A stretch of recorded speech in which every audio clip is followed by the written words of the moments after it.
Mission चढ़ती कला। और मैं भारत के हर नागरिक को, उद्योगपति को, चैरिटेबल ट्रस्टों को, कलाकारों को, पूरी दुनिया में बसते पंजाबियों को, बहन भाइयों को दिल से अपील करता हूँ, आओ पंजाब को दोबारा अपने पाँव पे खड़े करने का टाइम आ गया है। पुनर्वास में और रिस्ट्रक्चर में पंजाब का साथ दीजिए। मैं वचन देता हूँ, जो भी आप मेहनत की कमाई से 1 रुपया भी अगर निकालोगे तो 1.25 रुपया बना के हम पारदर्शिता और ईमानदारी से इस्तेमाल करेंगे। और जानकारी चाहिए तो rangla.punjab.gov.in ये वेबसाइट पे जा सकते हैं, सब कुछ डिटेल मिल जाएगा। आओ मिलकर हाथ से हाथ जोड़ के एक ऐसा पुण्य उसमें योगदान डालें और बता दें दुनिया को कि पंजाब किसी भी संकट के सामने हारता नहीं है। दोस्तों, अचानक राहुल गांधी हरियाणा पहुंचे और अब वहां पर अपना हाइड्रोजन बम फोड़ने वाले हैं। यानी जिस हाइड्रोजन बम की बात वो बार बार कर रहे थे, अब वो फूटने जा रहा है। देश की राजनीति में बहुत बड़ा धमाका होने वाला है। जी हां दोस्तों, मगर इस बार का धमाका इतना जबरदस्त होगा जिसकी कल्पना ना गुजरात लॉबी ने की होगी और ना ही मुख्य चुनाव आयुक्त ज्ञानेश कुमार ने की होगी, क्योंकि राहुल गांधी ने बहुत ही सीक्रेट तरीके से इसकी तैयारी की। यहाँ तक कि उनकी पार्टी के नेताओं तक को भनक नहीं लगी है। लेकिन हम आपको इस वीडियो में बताएंगे कि राहुल कब फोड़ रहे हैं, क्या है सीक्रेट तैयारी और राहुल के हाइड्रोजन बम में क्या है जिससे भाजपा की कुर्सी हिलने वाली, सारे चैप्टर खोलूंगी। नमस्कार दोस्तों, मेरा नाम शिवानी पांडे और आप मेरे साथ देख रहे हैं 4 PM। दोस्तों, राहुल गांधी कब फोड़ेंगे, इस पर बात करने से पहले हाइड्रोजन बम में है क्या जिससे चुनाव आयोग और भाजपा की लंका लगने वाली, उसकी बात करते हैं। दोस्तों, राहुल का ये अचानक हरियाणा दौरा बिल्कुल गुप्त था। कोई VIP मूवमेंट, कोई सिक्योरिटी ड्रिल, कुछ नहीं, सीधे गुरुग्राम पहुंचे और मीटिंग में जुट गए। याद कीजिए, कुछ दिनों पहले ही प्रेस कॉन्फ्रेंस में राहुल ने कहा था, मैं जल्द ही वोट चोरी के सबूतों का हाइड्रोजन बम फोड़ूंगा। कहा जा रहा है कि यह बम हरियाणा चुनाव का है। हरियाणा में विधानसभा की 90 सीट, जिसमें से भाजपा को 48 और कांग्रेस को 37 सीट मिली है। यानी भाजपा और कांग्रेस के बीच सीट का अंतर 11 है। अब इसी 11 सीट में खेला हुआ है खेल, समझिए।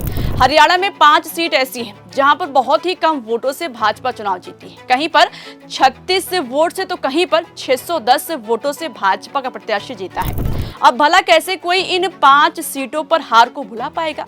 कांग्रेस को ये हार हजम नहीं हुई। जैसे उचाना कला सीट से कांग्रेस उम्मीदवार ब्रजेंद्र सिंह की सिर्फ 32 वोटों से हार हुई। बीजेपी प्रत्याशी देवेंद्र अत्री ने सिर्फ 32 वोटों से बाजी मारी। पूरे चुनाव में ये सबसे छोटी जीत है। इसके बाद डबुआली सीट से कांग्रेस प्रत्याशी अमित सिन्हा को सिर्फ 610 वोटों से हार मिली। उम्मीदवार आदित्य देवीलाल ने इस सीट पर बाजी मारी। दादरी सीट पर कांग्रेस प्रत्याशी मनीषा सागवान को 1957 वोटों से हार मिली, जबकि बीजेपी प्रत्याशी सुनील सत्यपाल सागवान को जीत। इसी तरह असंध सीट से बीजेपी उम्मीदवार योगिंदर सिंह राणा ने कांग्रेस उम्मीदवार शमशेर सिंह गोगी को 2306 वोटों से हराया और होडल सीट पर कांग्रेस से उदय भान को सिर्फ 2595 वोटों से हार मिली। बीजेपी प्रत्याशी हरिंदर सिंह यहां पर चुनाव जीते।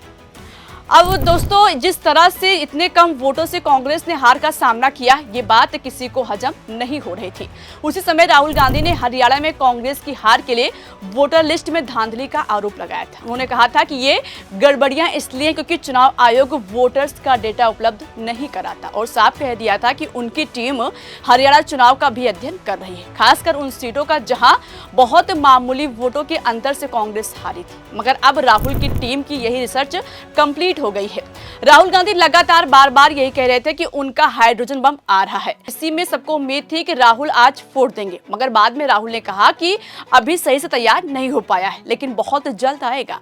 मगर दोस्तों, अब शायद फूटने वाला है। भाजपा की धुकधुकी बढ़ गई है। बिहार से लौटते ही अचानक राहुल गांधी दिल्ली एयरपोर्ट से ही हरियाणा के लिए रवाना हो गए। बताया जा रहा है कि राहुल हरियाणा के गुरुग्राम जाने वाले हैं।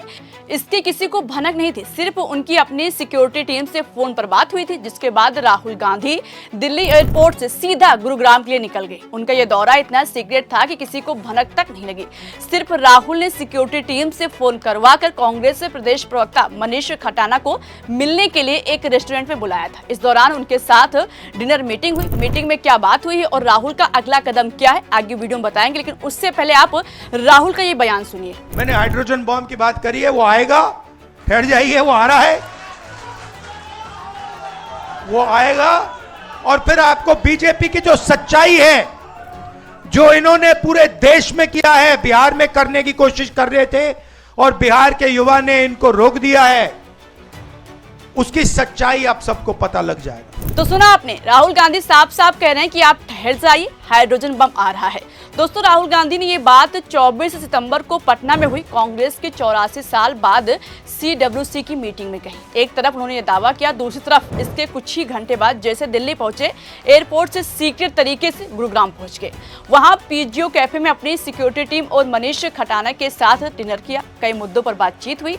राहुल गांधी ने यहां तक कह दिया कि अब हरियाणा कांग्रेस में बड़ा बदलाव भी होगा। हरियाणा में पार्टी की कमान किसी युवा नेता को सौंपा जाएगा। अब राहुल गांधी ने पूरा मन बना लिया है कि हाइड्रोजन बम फोड़ने के साथ ही हरियाणा कांग्रेस में फेरबदल कर देंगे। इसके बाद राहुल ने भाजपा और चुनाव आयोग दोनों को लताड़ा, उनके खेल का पर्दाफाश करने लगे। राहुल गांधी ने आरोप लगाया, कहा कि भाजपा संविधान विरोधी तरीके से चुनाव जीतने की कोशिश कर रही है, सत्ता में बने रहने के लिए हर तरह के हथकंडे अपना रही है, खेल भी करती है और जब फंसती है तो जनता का ध्यान भटकाने के लिए हिंदू मुस्लिम की राजनीति करती है। मगर अब जनता समझ चुकी है, इसके खेल का पर्दाफाश होने वाला है।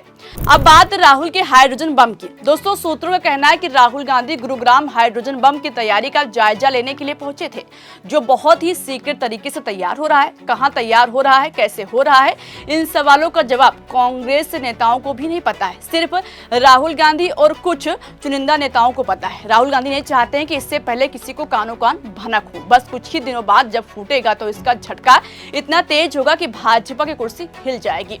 ऐसा हाल होगा कि भाजपा वाले देश की जनता को अपना मुंह नहीं दिखा पाएंगे। हालांकि दोस्तों, हरियाणा दौरा करने के बाद कुछ ही घंटों में रात में ही राहुल गांधी दिल्ली वापस आ गए। अब ऐसे में देखने वाली बात होगी, क्या राहुल गांधी का हरियाणा सरप्राइज वाकई हाइड्रोजन बम का सिग्नल है और राहुल गांधी किस दिन कहां पर धमाका करेंगे। जैसे इस पर खबर सामने आएगी हम आप तक जरूर पहुंचाएंगे। इस खबर को लेकर आप क्या सोचते हैं, आपकी जो भी राय हो कमेंट बॉक्स में हमें जरूर बताइएगा। अभी के लिए इस खबर में इतना ही। वीडियो पसंद आई हो तो लाइक शेयर करना मत भूलिएगा। नमस्कार।